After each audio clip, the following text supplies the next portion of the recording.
entendeste? Sou louca pelo meu.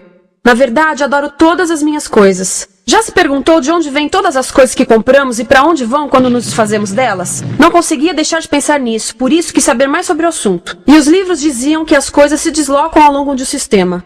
Da extração para a produção, para a distribuição, para o consumo e para o tratamento de lixo.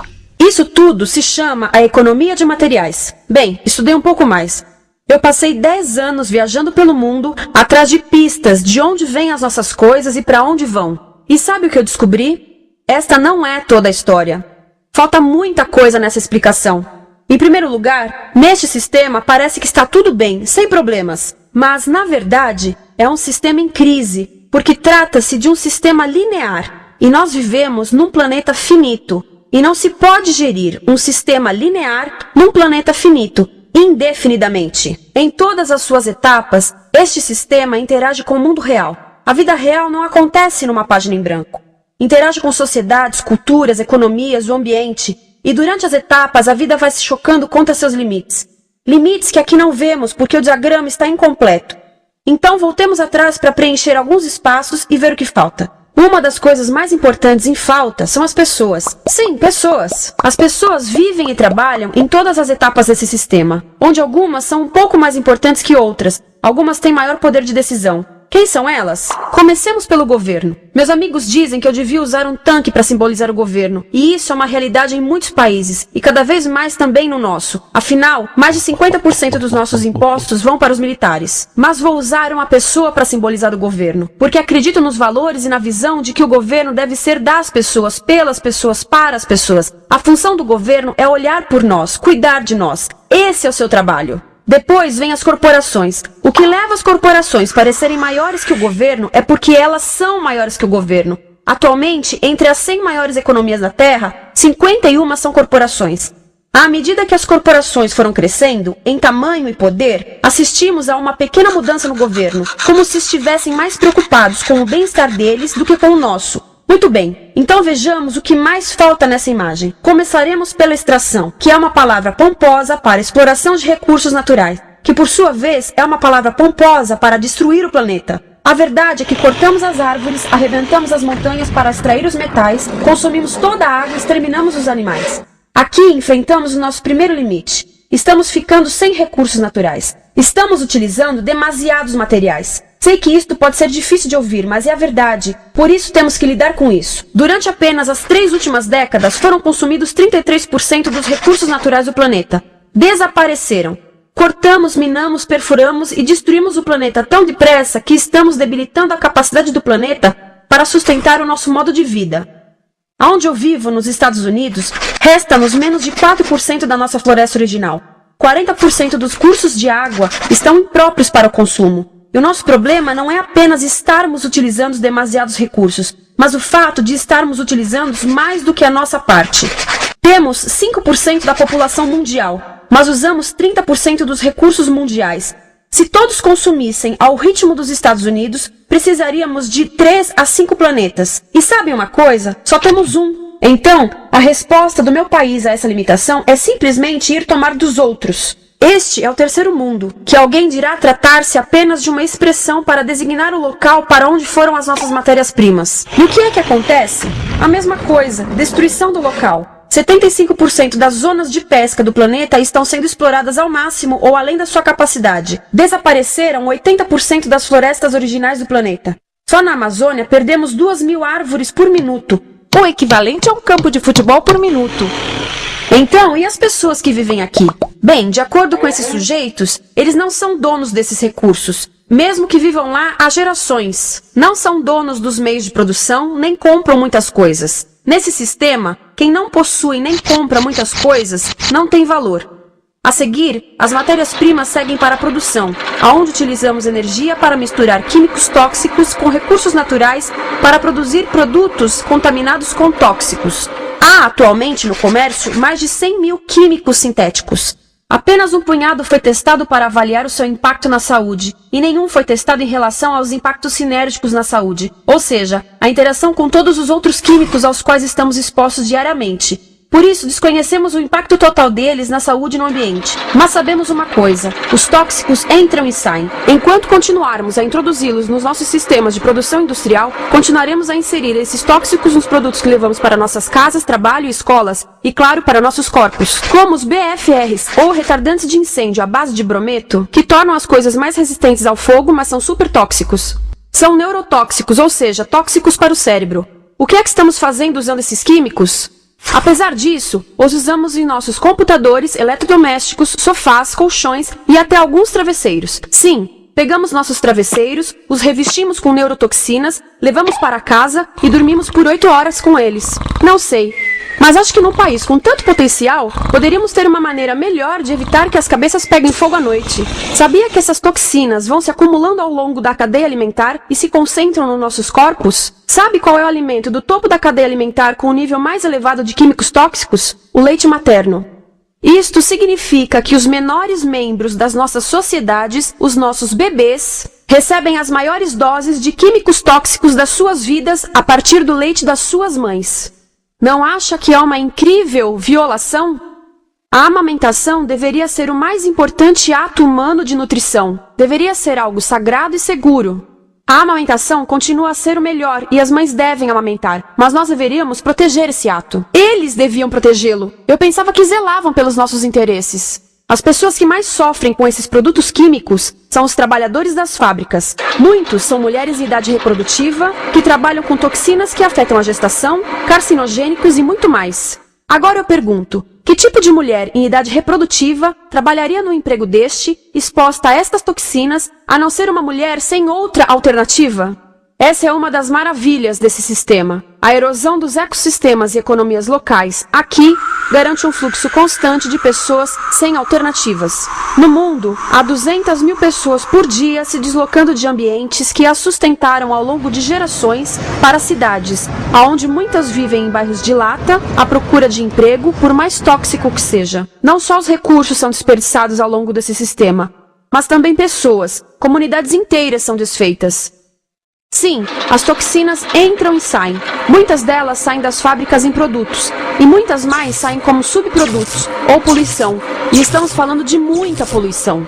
Nos Estados Unidos, as indústrias admitem liberar mais de 1.800.000 quilos de químicos tóxicos por ano. Deve ser muito mais, porque isso é o que eles admitem. Trata-se de outro limite, porque quem quer ver e respirar 1.800.000 quilos de químicos tóxicos por ano? Então o que eles fazem? Mudam as fábricas poluidoras para o estrangeiro, para poluir outros países. Mas, surpresa, grande parte dessa poluição volta para nós trazida pelo vento. E o que acontece depois de todos os recursos naturais serem transformados em produtos? Passam por aqui, para a distribuição, o que significa vender todo o lixo contaminado com toxinas o mais rápido possível. Aqui, o objetivo é manter os preços baixos, com as pessoas comprando os produtos em constante movimento. Como eles mantêm os preços baixos? Pagam salários baixos aos trabalhadores das lojas e restringem o acesso aos seguros de saúde sempre que podem. Tudo se resume em exteriorizar os custos. O verdadeiro custo da produção não se reflete no preço. Em outras palavras, não pagamos aquilo que compramos. Outro dia estive pensando nisto. Ia a caminho do trabalho e queria ouvir as notícias. Por isso entrei numa loja para comprar um rádio. Encontrei um pequeno rádio verde engraçado que custava $4,99. Na fila do caixa pensei, como $4,99 podem refletir o custo da produção e transporte desse rádio até ele chegar nas minhas mãos? O metal deve ter sido extraído na África do Sul. O petróleo provavelmente do Iraque. O plástico produzido na China e talvez montado por uma criança de 15 anos numa fábrica do México. $4,99 não paga nem o aluguel do espaço ocupado na prateleira, nem parte do salário do empregado que me atendeu, ou as viagens de navio e caminhão que o rádio fez. Foi assim que eu percebi que eu não paguei o valor do rádio. Então, quem pagou? Estas pessoas pagaram com a perda do espaço dos seus recursos naturais.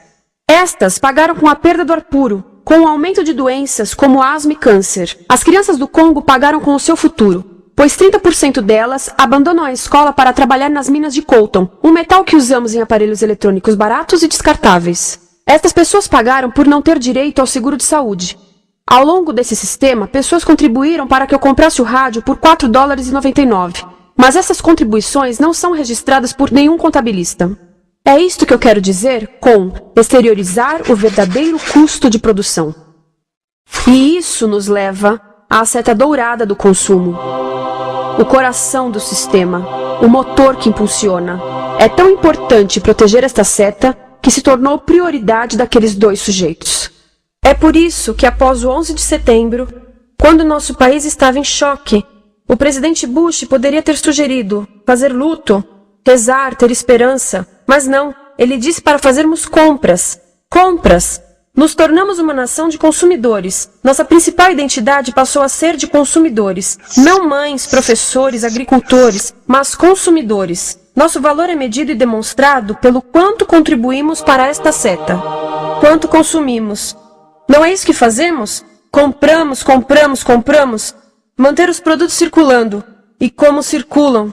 Sabe qual a porcentagem dos produtos que circulam através desse sistema que ainda são usados 6 meses depois da venda na América do Norte? 50%? 20%?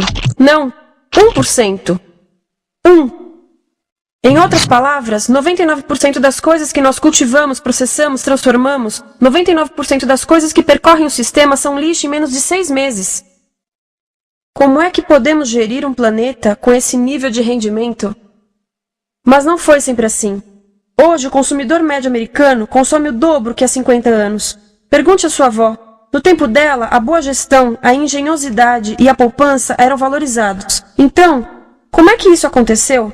Bem, não aconteceu simplesmente. Foi planejado. Pouco depois da Segunda Guerra Mundial, estes sujeitos estudavam a forma de impulsionar a economia. O analista de vendas Victor Lebow articulou a solução que se tornaria a norma de todo o sistema. Ele disse: a nossa enorme economia produtiva exige que façamos do consumo a nossa forma de vida, que tornemos a compra e o uso de bens em rituais, que procuremos a nossa satisfação espiritual, a satisfação do nosso ego no consumo. Precisamos que as coisas sejam consumidas, destruídas, substituídas e descartadas a um ritmo cada vez maior. O conselheiro econômico do presidente Eisenhower disse: o principal objetivo da economia americana é produzir mais bens de consumo. Mais bens de consumo? O nosso principal objetivo?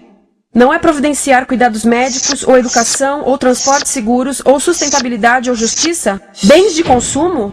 Como é que eles nos fizeram adotar esse sistema de forma tão entusiástica? Bem, 2 das suas estratégias mais bem-sucedidas são a obsolescência planejada e a obsolescência perceptiva. A obsolescência planejada é uma outra forma de dizer criado para ir para o lixo.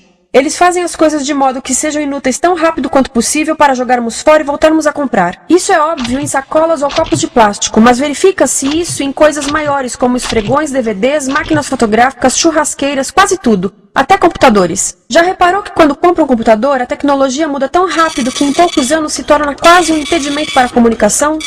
Fiquei curiosa e abri um desses computadores para ver o que tinha dentro, e descobri que a peça que se muda a cada ano é apenas uma pecinha no canto. Mas não se pode mudar apenas essa peça, porque cada nova versão tem um formato diferente. Tem que jogar tudo fora e comprar um novo. Estive lendo sobre o design industrial da década de 50, quando a obsolescência planejada começou a aparecer. Esses designers eram muito claros sobre o assunto. Chegavam a debater quão rápido conseguiam que um aparelho avariasse, mas de modo que o consumidor mantivesse fé suficiente para ir comprar outro. Foi tão intencional, mas as coisas não avariam suficientemente rápido para manter essa seta funcionando. Por isso existe também a obsolescência perceptiva. A obsolescência perceptiva nos convence a jogar fora coisas que ainda são perfeitamente úteis. Como fazem isso? Mudam a aparência das coisas. Por isso, se comprou suas coisas há alguns anos, todos percebem que você não tem contribuído para essa seta. E como o nosso valor depende da nossa contribuição para essa seta, isso pode ser embaraçoso. Por exemplo, se eu tiver o mesmo monitor de computador gordo e branco na minha mesa por 5 anos e a minha colega tiver comprado um computador novo, ela vai ter um monitor plano, brilhante, que combina com o computador, com o celular e até com as canetas. Ela parece estar operando uma nave espacial e eu pareço que tenho uma máquina de lavar na mesa. A moda é outro bom exemplo. Já se perguntou por que os saltos dos sapatos das mulheres passam de largos para finos num ano e no próximo de finos para largos? Não é por haver um debate sobre qual deles é mais saudável. É porque usar saltos largos num ano de saltos finos mostra que você não contribuiu recentemente para a seta. Por isso não vale tanto quanto a pessoa com saltos finos ao seu lado, ou em um anúncio. É para comprarmos sapatos novos. A publicidade e a mídia em geral têm um papel importante nisto. Cada um de nós nos Estados Unidos é bombardeado com mais de 3.000 anúncios por dia. Vemos mais publicidade num ano do que as pessoas há 50 anos viam em toda a vida. Qual é o objetivo de um anúncio se não nos fazer infelizes com o que temos? Por isso, nos dizem 3.000 vezes por dia que nosso cabelo está errado, nossa pele, nossa roupa, nossos móveis, nossos carros, nós estamos errados. Mas tudo se resolve se formos às compras. A mídia também ajuda a esconder tudo isto e isto. Por isso, a única parte da economia que vemos são as compras. A extração, produção e envio para o lixo acontecem fora do nosso campo de visão. Por isso, nos Estados Unidos, temos mais coisas do que tivemos antes. Mas pesquisas mostram nossa felicidade declinando. Nossa felicidade teve seu pico na década de 50, a mesma época em que a febre consumista explodiu.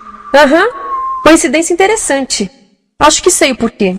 Temos mais coisas, porém menos tempo para o que realmente nos faz felizes. Amigos, família, tempo livre.